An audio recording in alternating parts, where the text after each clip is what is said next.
What's up, fellas? Today we have a 1995 Chevrolet Camaro. This is a 4th gen Camaro, and no, it does not have the LT1 in it. It does not have a V8 in it.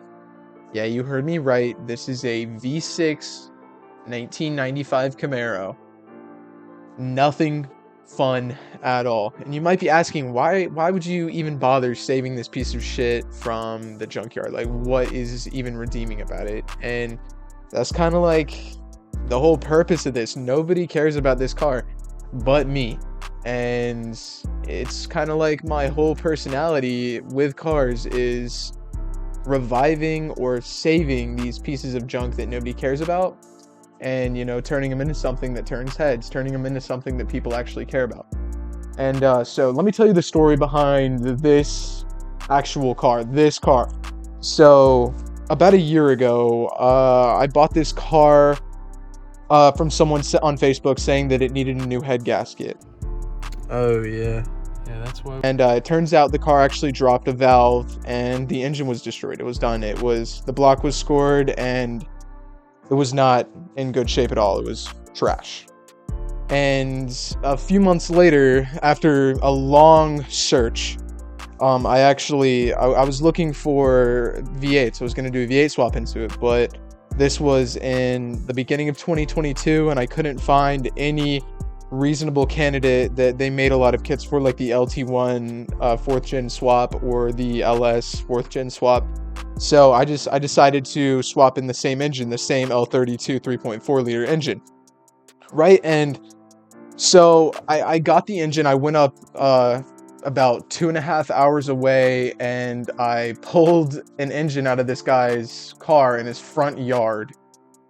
So after I got the new engine, I brought it back down, and I sat it in my garage, and I let it sit for a long time, like 4 or 5 months, before I even started putting more time into it, just because life took over, and in typical project car fashion, it was just pushed to the side and forgotten about for a while.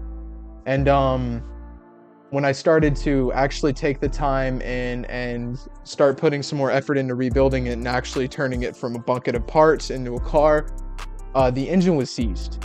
And I was super smart when I left it and didn't leave any oil in the cylinders. So it seized up from sitting. There was some surface rust and it seized up.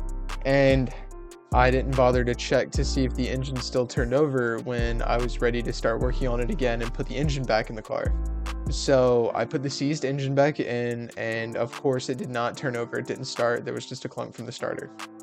So I was stumped. I completely lost all interest and all desire to work on it again, because I didn't want to pull the engine out again. I didn't want to go through all of that nonsense again.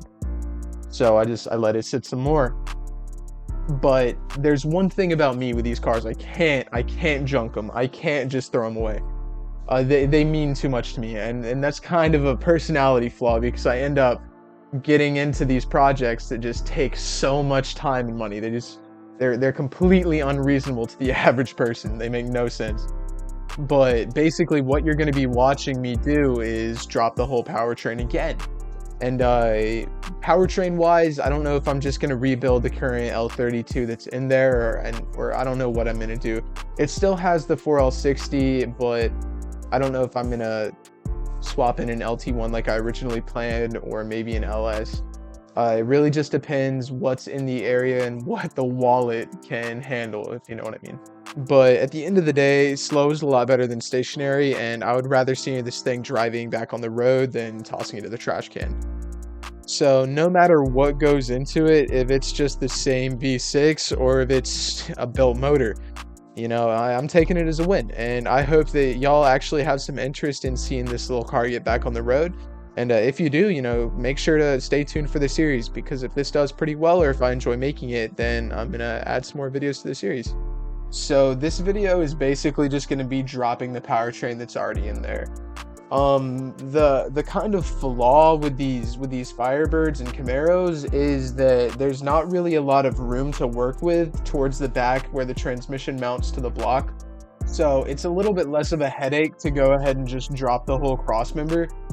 That's not saying that you can't conventionally take the engine out with a hoist. It's just, you just won't have to deal with the tight spaces back near the firewall. Even though this process would be so much easier with a lift, it's really not too optimal being out there with a bunch of jacks and an engine hoist, trying to lift the body of your car up off of the powertrain.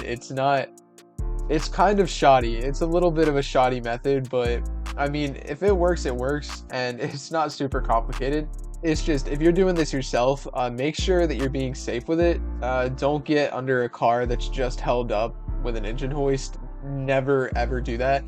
And always remember to use your jack stands, because I mean, if you don't use them and that lift fails, or I mean, if that jack fails, then you're gonna be boned. You're gonna be under that car, and you're not gonna be coming out. At least not in one piece, or at least not in good health. So be sure to be safe if you're doing something like this. And right here, you're actually seeing me take the starter off, because when I tried to start the car with the seized engine, this is a brand new starter, by the way.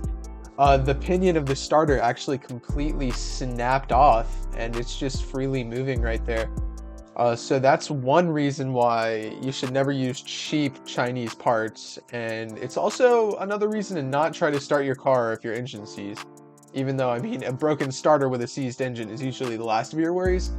I did make a mistake here and break a perfectly good starter pinion just because I didn't know it was seized. So yeah, that's kind of a huge L for me. It's kind of a little bit of a kick in the ass, another thing to add on to this project, but it is what it is. So, and here's my favorite part about dropping an engine. I love taking the wiring harness off.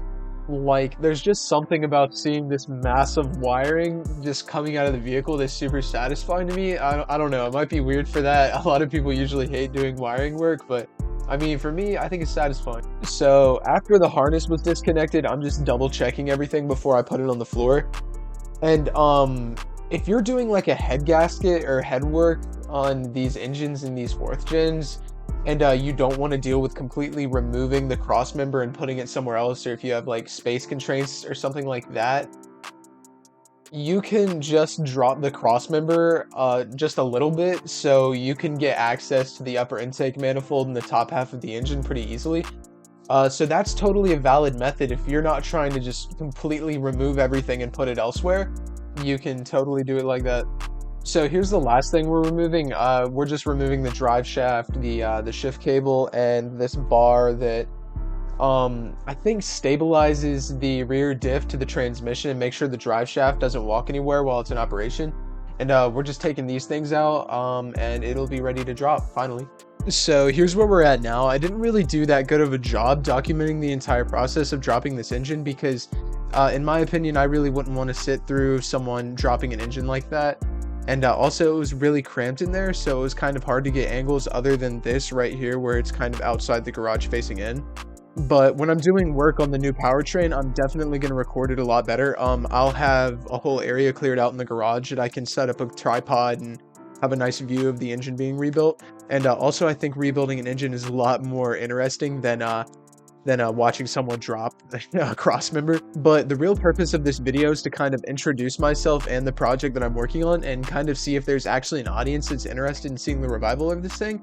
But I promise that the other videos in this series are going to be a lot more interesting.